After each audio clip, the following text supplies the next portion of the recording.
On our wedding night, the white moonlight was crying on the phone, saying she had a fever, and he turned around to leave. I stopped him, but he slapped me and said, "Don't cause trouble." I didn't cry. I took off my wedding ring and laid down the divorce agreement I had already written in the newlywed room.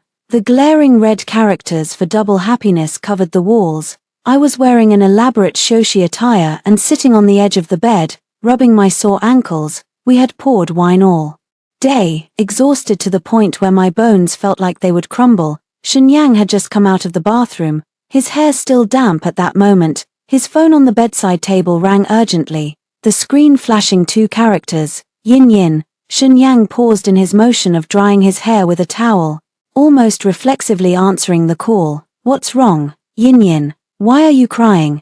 Tell me slowly." His tired, irritable tone instantly softened into extreme, tense gentleness upon hearing the other person's voice. On the other end, Song Yin's sobbing sounded especially clear in the silent bridal room. "Ah Yang, I have a fever. I feel so sick. The power's out at home. I'm afraid of the dark alone. Can you come and check on me?" Song Yin was Shenyang's first love, the white moonlight he never managed to forget. Years ago, they broke up due to a misunderstanding. Then Shenyang met me and said I was gentle and patient, a good woman fit for marriage. We dated for 5 years and finally walked in today. I entered the hall of marriage. I had once thought that 5 years of companionship would be enough to warm a stone. "Don't be afraid, I'll come right over." Without another word, Shenyang tossed aside the towel, grabbed the car keys and his coat from the sofa, and headed out. "Shenyang," I suddenly stood up. The ankle sent a sharp ache, but I paid no mind. I spread my arms wide, blocking the doorway to the bedroom. My eyes reddened, and my voice trembled uncontrollably. "Tonight is our wedding night, and there are relatives who haven't left outside the door. You're leaving your new bride to keep your ex-girlfriend company. Once you walk out that door, we're done." Shenyang's face was full of irritation, his brows knotted into a tight crease. "Lin Wn, can you stop making a scene at this time? Yin Yin is burning up to 39 degrees, she's alone and in trouble in Haicheng, a matter of life and death, and you still want to quarrel and be jealous. If she has a fever, call 120. If she's afraid of the dark, you can light a candle." I gritted my teeth, refusing to budge an inch.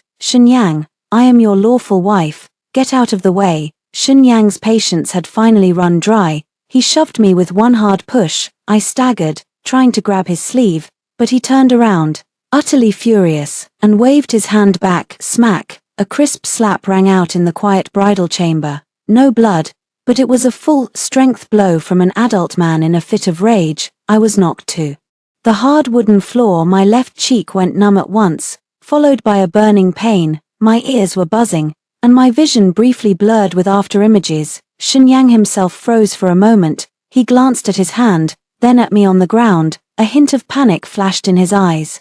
But as he listened to Song Yin's feeble sobs on the phone, he finally gritted his teeth and said, "I told you not to make trouble earlier. You go to sleep first. I'll come back after I confirm she's fine." Bang! The door slammed shut. I sat on the cold floor, clutching my swollen left cheek. The tinnitus gradually faded, replaced by a deathly silence. I didn't cry hysterically like in a TV drama, nor did I smash things. I simply sat there with extreme calm, gazing at the giant wedding photo on the wall, in which we were smiling brilliantly. At the very moment that slap landed, the 5-year sentiment filter I had for him shattered into powder. I slowly stood up, walked to the dressing table, took off the elaborate wedding dress, and changed into the most ordinary casual clothes. I pulled out my suitcase, packing only a few sets of everyday clothes and the tablet I use for drawing illustrations. Before leaving, I slid the wedding ring off my ring finger and, along with the house keys,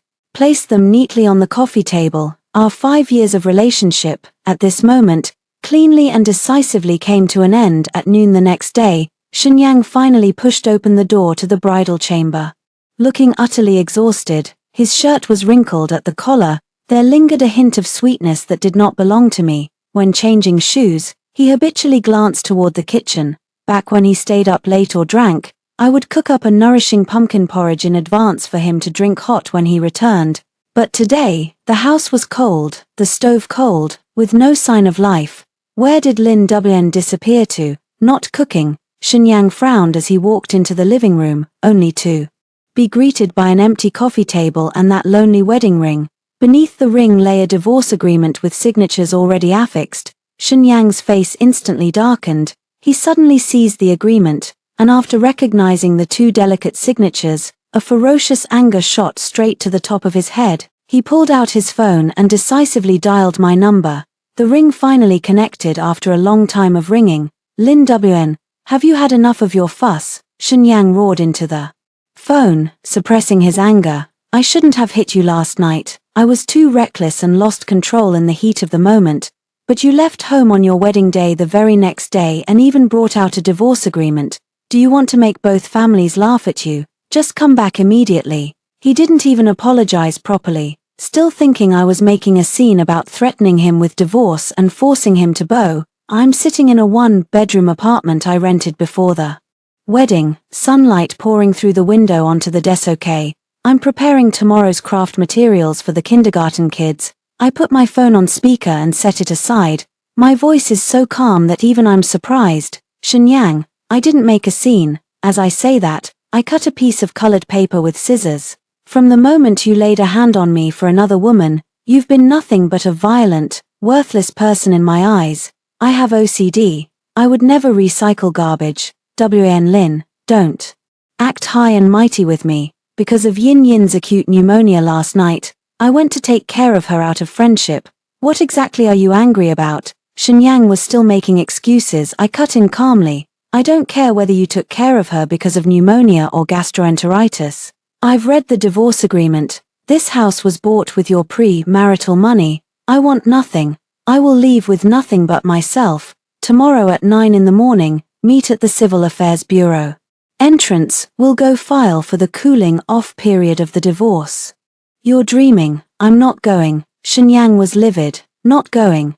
Then I'll immediately go to court to divorce, and submit the audio evidence of you abandoning your wife on your wedding night to accompany your ex-girlfriend, and of your domestic violence toward me. If you want the Shen family to lose face across Haicheng, you can try. After saying this, I didn't give him a chance to retort, hung up the phone directly, and blocked him. The world was finally quiet. I took a deep breath of the air in the small apartment carried the scent of sunlight, free from Shenyang's suffocating rules and no longer needing to be careful to please anyone.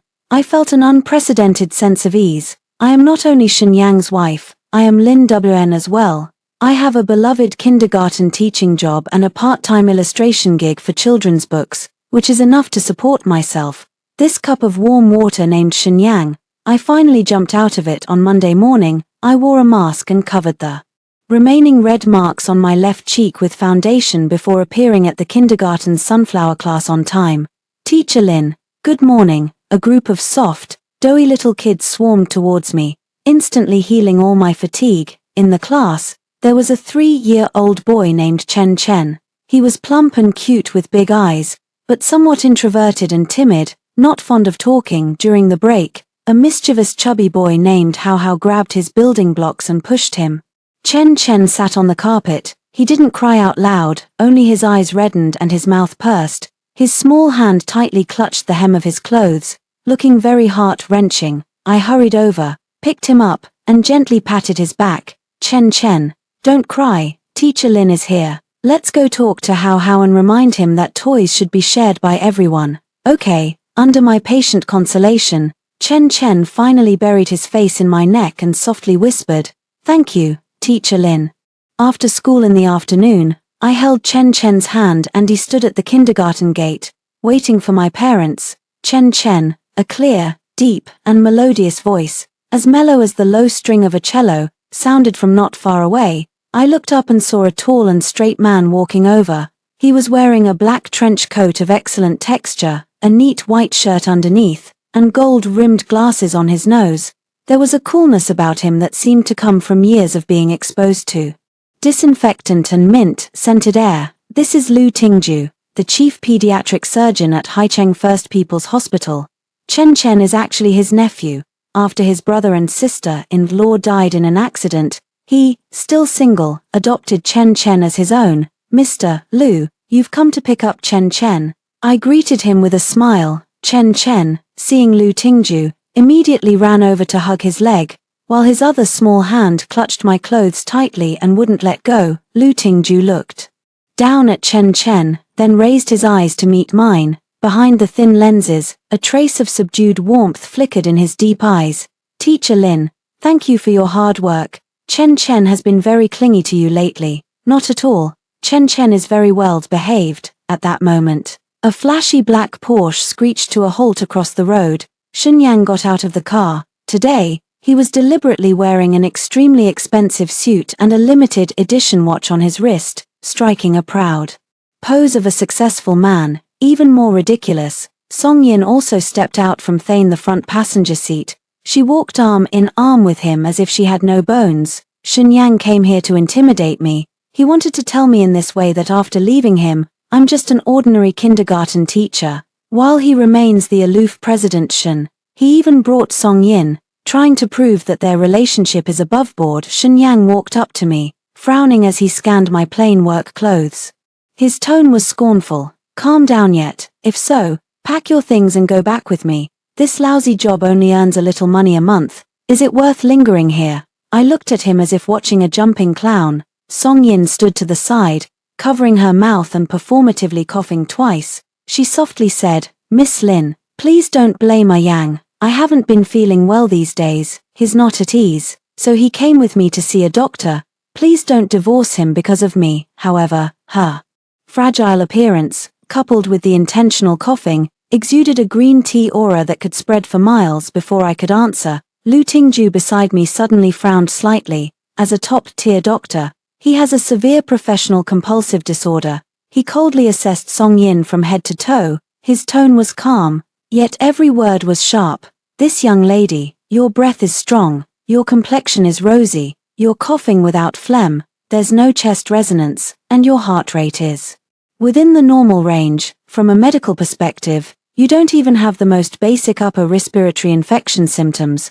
Lu Tingju pushed up his gold-rimmed glasses, his eyes filled with unhidden ridicule. If you want to fake an illness to gain sympathy, I suggest you study acting at a drama school. Don't come to the kindergarten gate and pollute the air, scaring my child. This highly professional medical appraisal slapped Song Yin across the face like a resounding slap. Her face instantly turned red, the feigned coughing got stuck in her throat, and she was at a loss as to what to do. Her eyes welled up with real tears. What are you saying? I clearly have a fever. If you're not lying, go to the hospital for a blood test and AC reactive protein check, and you'll know. Lu Tingju held Chen Chen with one arm and didn't even glance at her. That high IQ, top student's rebuke to her instantly lowered her status, turning Song Yin into a worthless person in a flash. Shenyang felt his face flush with embarrassment and pointed at Lu Tingju in a fit of anger.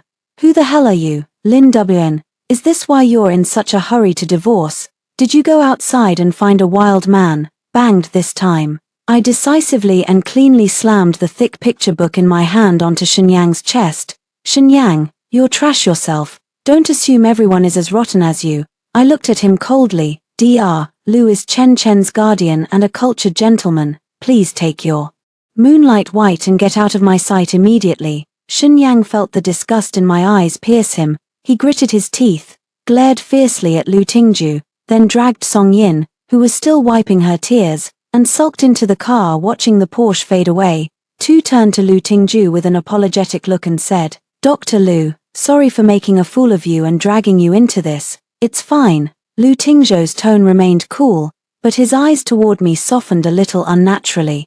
When dealing with those acting patients in medicine, stating the facts is the best approach. Teacher Lin, if you need legal assistance, I have many lawyer friends. I paused, then smiled gratefully. Thank you. However, Song Yin's scheming did not stop because of this embarrassment. Instead, it made her feel an unprecedented crisis. She noticed that while Shenyang was bringing her along, he kept his gaze fixed on me. If I and Shenyang truly divorced, according to the Shen family's rules, it would be impossible for a woman like her with no backing to enter the door. She must completely step on me, ruin my reputation, and destroy me. 3 days later, I was in the classroom helping the kids with crafts when the principal somberly called me into the office. Opening the door, I saw Song Yin sitting on the sofa, crying so hard she was out of breath. Teacher Lin, this Miss Song has filed a real name complaint against you with the Education Bureau and our nursery. The principal sighed,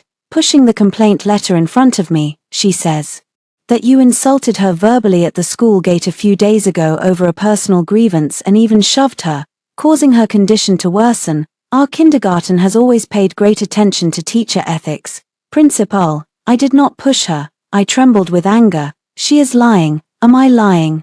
Song Yin cried even more pitiably, looking aggrieved. Lin Wn, I know you envy a Yang for caring about me, but how can you be so vicious? I've been getting 4 drips in the hospital every day these past few days. Since you've been getting 4 drips every day, Miss Song, where did the strength come from for this groundless accusation just now?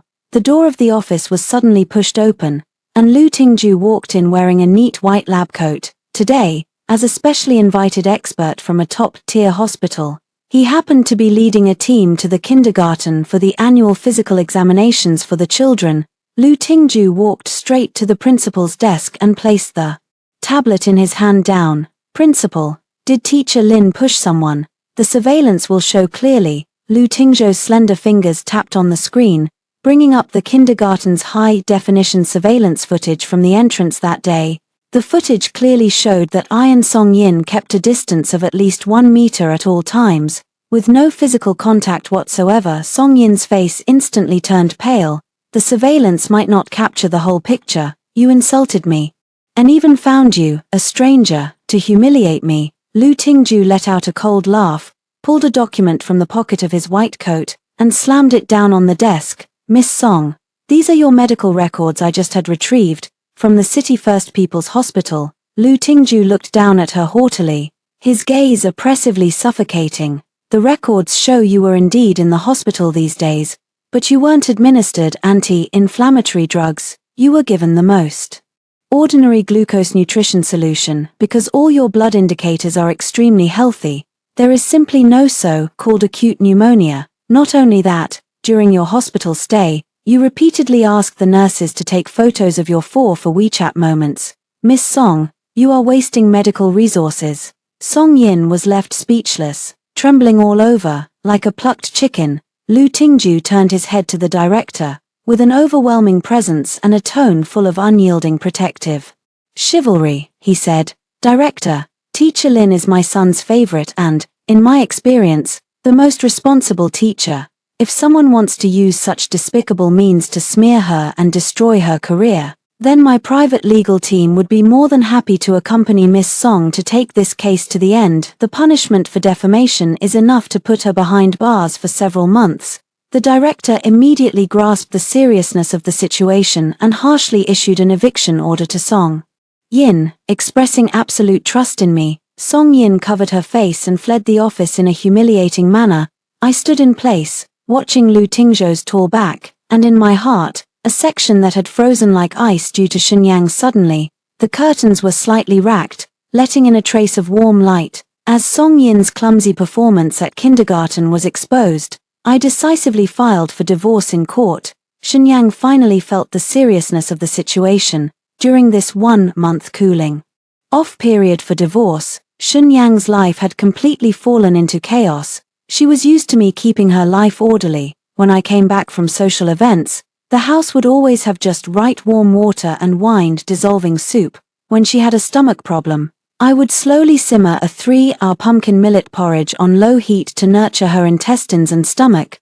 But now, that enormous apartment feels cold and lifeless, and Song Yin, under the pretense of taking care of her, moved in. Yet Song Yin is utterly useless at housework. All she does is demand money to buy bags and buy expensive clothes online. She doesn't even know how to use a washing machine that late at night. Shenyang suffered a severe bout of stomach ulcers due to days of irritability and social obligations. She writhed in bed, sweating cold, clutching her stomach, and struggled to tell Song Yin beside her, who was applying a face mask, Yin Yin, my stomach hurts, help me cook some porridge. Okay, the kind of pumpkin porridge Lin Wn used to make. Song Yin rolled her eyes and impatiently peeled off the mask. Yang, I'm so tired already. You want me to go to the kitchen? The kitchen fumes will hurt my skin.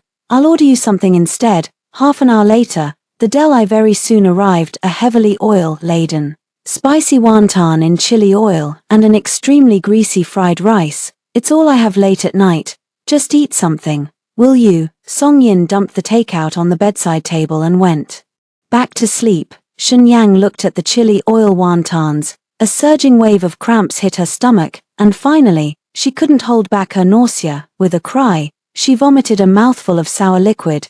Then everything went black before her eyes, and she fainted from the pain. In the end, their housekeeper noticed something was wrong, called emergency services at night, and sent her to the emergency room. And when Shen Yang lay in the ER hooked up to fours, with not a single cup of water within reach, I was enjoying an unprecedented sense of peace and warmth on weekend evenings. At Lu Tingzhou's invitation, I came to his upscale apartment downtown to give Chen Chen an art experience class. The apartment's decor, like Lu Tingzhou himself, is minimalist and clean, yet every corner exudes warm, delicate details. I sit with Chen Chen in front of the living room floor-to-ceiling windows, painting a big blue whale on canvas with non-toxic paints. Chen Chen smiles with great happiness, her little face smeared with paint.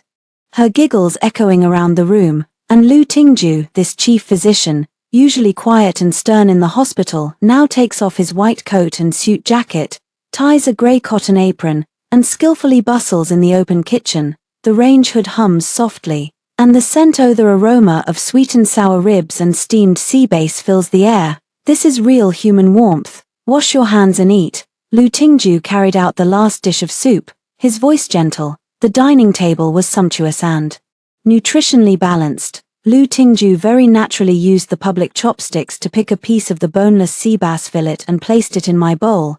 Teacher Lin, have a taste and see if it suits your palate. Thank you.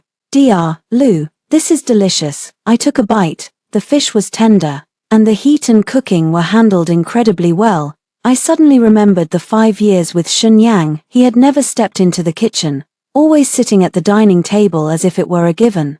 Criticizing, today's soup is too salty, the fish isn't fresh enough. He bought my labor with money but never showed a shred of understanding. While we were eating, Chen Chen's mouth was stained with sweet and sour sauce. He suddenly put down his little spoon, with those huge black grape-like eyes bright and earnest. He looked at me and said, Teacher Lin, your handmade things are the most fun, and you're the prettiest. Would you be my mom in the future? I was taken aback, my cheeks flushing red in an instant. I hurriedly handed Chen Chen a napkin to wipe his mouth. Chen Chen, children say innocent things. A teacher is a teacher. You can't call me that. I slyly glanced at Lu Tingzhou opposite me, thinking he would be as stern as usual in correcting the child. After all, in this society as a single father, he is always particularly sensitive about this topic. But Lu Tingzhou didn't stop Chen Chen. He paused with his chopsticks, and a faint pink tinged his usually sharp and cool face. At the ears, he looked at me through his gold-rimmed glasses, his gaze focused and deep. Chen Chen indeed speaks like a child, but I do have this plan. Lin Wn, if you're willing, I hope you'll give me a chance to pursue you. My heart skipped more than half a beat at that moment. Shen Yang lay in the emergency room all day. The severe gastric ulcer nearly exhausted him. Spasms of pain curled him up on the narrow bed, and cold sweat pooled on his forehead. He habitually wanted to reach for someone's hand nearby. To hear that gentle Yang, the porridge is almost ready, bear with it a little longer. But when he opened his eyes, the ward was empty, only the soft dripping of the 4 bottle remained. A nurse came in to change the dressing, her tone cool. Mr. Shen, where is your family? They were here signing the surgery papers. How come there is no one here now? The medical bill balance is insufficient. Remember to pay it. Shen Yang's heart sank. He pulled out his phone to call Song Yi, and after ringing for a long time, it was answered. The background noise was loud music and a salesperson's enthusiastic pitch. Yang, didn't the doctor say you're out of danger? The hospital's antiseptic smell makes me dizzy and nauseous. I'm stepping out for some air and to shop at SKP with my besties. Buy a few new bags, to lift my mood. You, big man, rest there by yourself for a bit. Be good, I'll come back to see you after I finish my manicure. Song Yinyang hung up the phone. With a delicate pout, Shen Yang, listening to the harsh dial tone on his phone, felt for the first time a kind of absurd emotion. Is this the so-called delicate, unable to care white moonlight that he would risk his life to protect? When he was lying on a hospital bed with his life on the line, she was out shopping, getting her nails done, and complained that the smell of the hospital was unpleasant. Because Song Yi didn't go to pay the bill, Shen Yang could only endure the excruciating pain.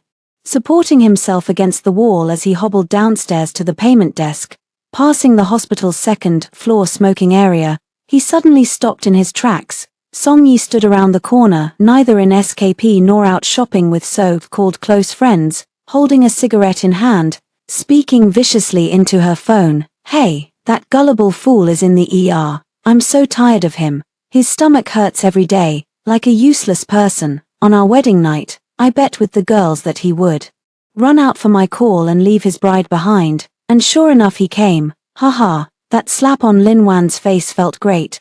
Don't worry, Shen Yang has nothing else but money and stupidity. When he's discharged, I'll come up with a reason that we have a high-interest loan at home, make him pay 2 million. Once I've saved enough money, I'll go abroad to find Yu. That Shen Yang, he's not even worth the tip of your finger." Shen Yang gripped the wall tiles so tightly that his nails turned stark white.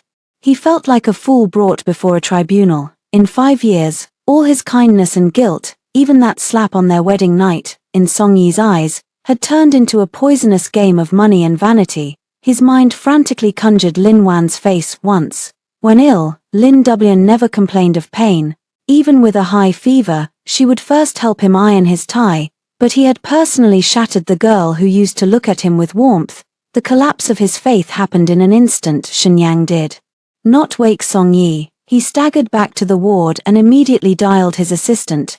"Check Song Yi, inspect all her bank statements, examine her private life for the past 5 years, then notify the bodyguards to throw her out of my bridal chamber. Not a single piece of trash is allowed to remain." That night, Song Yi returned to the villa in a designer outfit. She was greeted by 2 expressionless black-clad bodyguards and a pile of expensive clothes tossed at the gate, covered in mud. "Ah, Yang, what are you doing?" Song Yi cried, banging on the door and weeping hysterically in front of the floor-to-ceiling window on the 2nd floor. Shen Yang's face was ashen. He stared at the woman downstairs whom he once regarded as a precious treasure. Now, he only felt that she was a greedy, ugly, venomous snake. He suddenly drew the curtains, and in the darkness, he let out a suppressed and separate howl. The day before the end of the divorce cooling-off period, a light rain fell in. "Hi Cheng." I stepped out from the kindergarten gate, holding a simple, transparent umbrella, and I saw the man waiting at the school gate, looking as distressed as ever. "Shen Yang. He is no longer the aloof Mr. Shen. He is wrapped in a wrinkled coat, with an emaciated, haggard body, a scruffy beard, and blood-shot eyes. In his hand, he clutches a bouquet of white baby's breath, the flower I casually said I liked on our first date 5 years ago. Wan." Shen Yang sees me, a pitiful glimmer suddenly bursting in his eyes. He is afraid to come close and trembles as he speaks. "I found out, Yin, Song Yin, she's a liar. She deceived me from the start. The wedding night was my fault. I hate myself enough to kill myself for that slap at you." I pause, calmly watching him, and my heart doesn't stir at all. I don't even feel a hint of hatred, I just feel tired. Wan. I threw away all her things. We won't see her again. Shen Yang's tone is urgent, as if clutching a lifeline. "Let's not divorce, okay? Cancel tomorrow's proceedings. Start over. I'll spend the rest of my life making it up to you. You like being a teacher? Then I'll fund the best private kindergarten." "Shen Yang," I replied softly, "just because garbage was thrown out doesn't mean the place is clean. Some wounds aren't cured by a single I'm sorry." I looked at the starry flower in his hand. "This flower is beautiful. But what I like now is the rosemary that Dr. Liu planted on the balcony by hand. It can treat insomnia.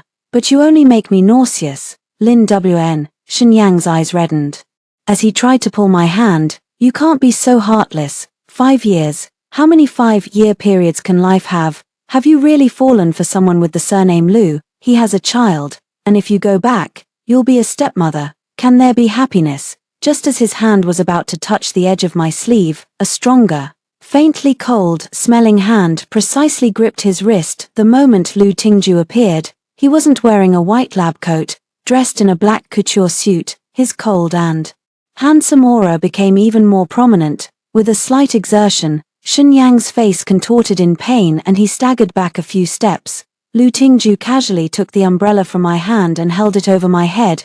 Mr. Shen, starting tomorrow, you will legally be a passerby, morally. Entangling with someone else's girlfriend is an extremely uncouth act. His voice was as cold as ice, carrying an unquestionable authority. Lu Tingju, do you think you're a doctor and can lecture me? Shen Yang roared. I'm not qualified to lecture you, I'm just stating facts. Lu Tingju adjusted his pince-nez glasses, his tone almost exasperatingly calm. Mr. Shen, your emotions are unstable. The probability of a second perforation in your stomach is 68%. I recommend returning to the hospital soon. After all, Wanwan is very busy. She'll accompany me and Chen Chen to pick out wedding rings. And there's no time to watch you perform. Shen Yang stood there rigidly. The baby's breath in his hand fell onto the cement ground during the scuffle and was crushed into a puddle of mud by passing vehicles. He watched helplessly as Lu Tingju protected me and naturally put his arm around my shoulder and walked towards the car by the roadside. I never looked back from beginning to end. A belated affection is more worthless than grass. A few months after the divorce, Shen Yang completely disappeared from my life. According to the kindergarten principal, there were problems with the business of the Shen Group, and he himself was hospitalized several times due to neurasthenia. With the company of Lu Tingju and Chen Chen, I lived a stable life I had never experienced before. During the day, I was teacher Lin, loved by the children. At night, I was an illustrator working on picture books at my desk. My picture book, *Chunchen's Adventure*, received a high royalty, and I even bought my own car over the weekend. Lu Tingju took us to a newly opened upscale parent-child restaurant to celebrate. The restaurant was bustling with people, full of laughter and cheer. Mom, I want to eat that little strawberry bunny. Chen Chen sat in my lap, pointing at the dessert on the menu, speaking in a soft and childish voice. The way she calls me Mom has long since become natural. Under Lu Tingju's guidance, Chen Chen has long regarded me as the most important elder woman in her life. I gently wiped the cream from the corner of her mouth with a napkin, then kissed her on the forehead with a smile and said, "The good dad will go queue to buy it. Let's wait a little while." At that moment, a commotion erupted at the restaurant entrance. "Mr. Shen, you can't come in. This place has been booked for a parent-child event." As the staff's admonition fell, a humpbacked man with half-gray hair stumbled in. Shen Yang. He hadn't been seen for just a few months, but now he looked 10 years older. His once ambitious brow now showed only dead silence and desolation. He seemed to sense something. His gaze among the crowd locked precisely on me, and 2 lines of tears suddenly welled up in his cloudy eyes. Wanwan, Shen Yang, disregarding the security guard's objections, knelt straight down in front of my table with a thud. This drew complete silence from the restaurant as countless curious and scornful eyes turned toward us. "Wife, please, go back with me," he cried, with snot and tears streaming. The once proud Shen Yang now was like a child who had lost the world. That home is empty. Every night when I close my eyes, I see you getting that slap. I've handed Song Ying over to the police. I don't want anything, I just want you. He trembled as he produced a thick stack of documents. "This is Shen Corporation's entire share transfer agreement, all for you. Please, just look back at me." I sat in the soft booth, holding the delicately carved morning dawn in my arms. She shyly nestled into my embrace and asked, "Mom, why is that strange uncle crying?" I patted her back and gave a comforting smile. Then I looked down at Shen Yang, who was kneeling on the ground, his dignity completely gone. I didn't get angry, I just let out a cold laugh, my tone as calm as if discussing the weather. "Shen Yang, do you think kneeling and paying money will make the whole world forgive you? Sorry, it's too late." I lowered my head to glance at the child in my arms, then turned to look at Lu Tingju, who was quickly returning with a tray in hand. "This child calls me Mom. His biological father is 10,000 times better than you." Each word hit him like the last nails hammered into his heart. He can not only cook a good meal but also heal people's hearts, and most importantly, he would never lay a finger on me in this life. Shen Yang, as if struck by lightning, stared fixedly at morning dawn in my arms. He had always believed my claim that I had a child was just talk, until he saw me deftly caring for this child who isn't biologically mine but is more like mine, and saw the love I directed toward Lu Tingju when I looked at him. His world completely collapsed. When Lu Tingju approached, Shenyang was being dragged out by security as if he were a dead dog, still shouting frantically, "Lin Wn, you can't marry anyone else, you are mine, we registered." Lu Tingju naturally gave a kiss on my forehead, then turned to Shenyang with a cold and predatory look. "Mr. Shen, if you continue this hysteria caused by brain cortex damage, I don't mind using my medical background to personally send you to a psychiatric hospital for a few years of recuperation. I think the Shen family's shareholders would be happy to see the mad heir hand over power." His voice wasn't loud, but carried a chilling menace. Shenyang, like a rooster with its throat squeezed, suddenly went mute, only able to watch the heavy glass door slowly close. Inside, there was the warm hubbub of people. Outside, it was the endless winter he had brought upon himself. A week later, I received a call from the police. Song Ying had been formally arrested for suspected large-scale fraud and multiple civil lawsuits. It turned out that the male model she kept behind the scenes was a habitual gambler, owing tens of millions in high-interest loans. To repay the debts, Song Ying not only deceived Shenyang, but also borrowed many private loans behind his back. Now that Shenyang had cut off her financial sources, the creditors came knocking. It was said that on the day she was captured, she was harassed on the street by debt collectors, and her proud white moonlight face twisted grotesquely as the implants in her plastic surgery ruptured. She tried to call Shenyang for help, only to get 3 words: "Drop dead." This was their so-called true love. Once money and interests were involved, it was so fragile that it was worth less than waste paper. At this moment, Lu Tingju is accompanying me. Revise the sketches for my new book. The study was softly lit, and Chen Chen had already fallen asleep. His long fingers glided over the tablet, helping me point out the subtle flaws in the layout. Wanwan, after the picture book is published, shall we go to the Arctic to see the aurora? Chen Chen said he wants to see polar bears. He wrapped his arms around me from behind, his warm breath brushing my neck. "Dr. Lu, aren't you stopping work? The chief pediatrician is so free." I smiled and leaned back into his embrace. "Is there anything more important than accompanying Mrs. Lu at work?" Lu Tingju nibbled my earlobe. "Have you chosen the ring? I think I may not be able to wait for the wedding day. I want you to fully bear my surname." He rarely professed aloud, but every ounce of affection he gave shone like starlight, illuminating the nights when I had been in darkness. Time flies. In the blink of an eye, 2 years have passed. As the year's most popular illustrator, I attended the book launch. My picture book The Best Dad not only swept the nation but was translated into many languages.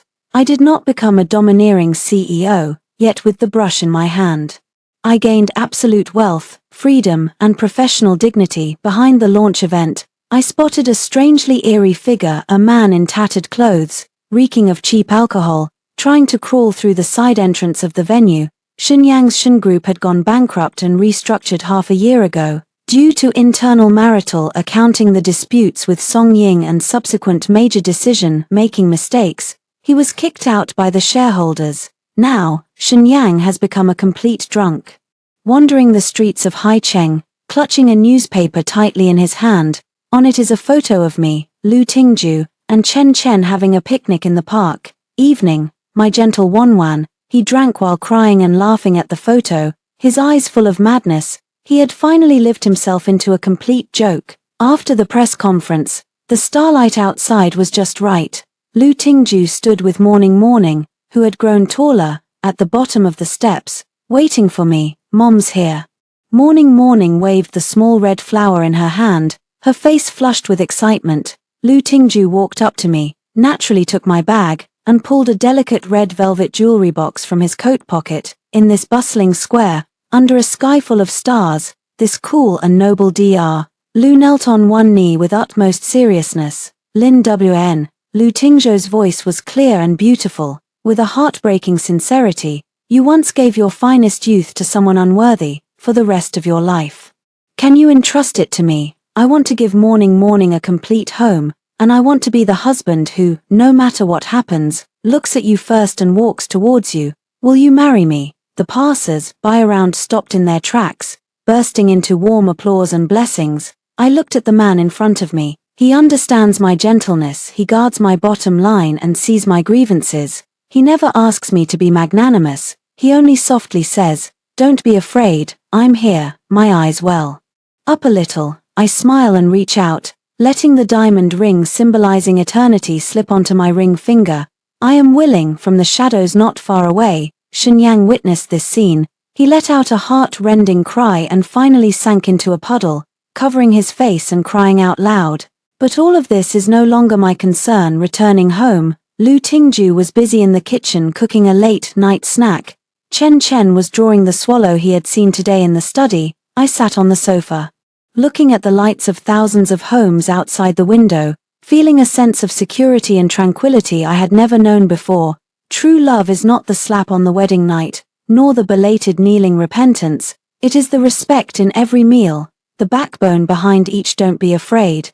And no matter how noisy the world becomes, there is always someone holding an umbrella, waiting for you to come home in the rain. The wind has stopped, and the moon is perfectly round. My remaining life is finally filled with human fireworks and 10,000 miles of starlight.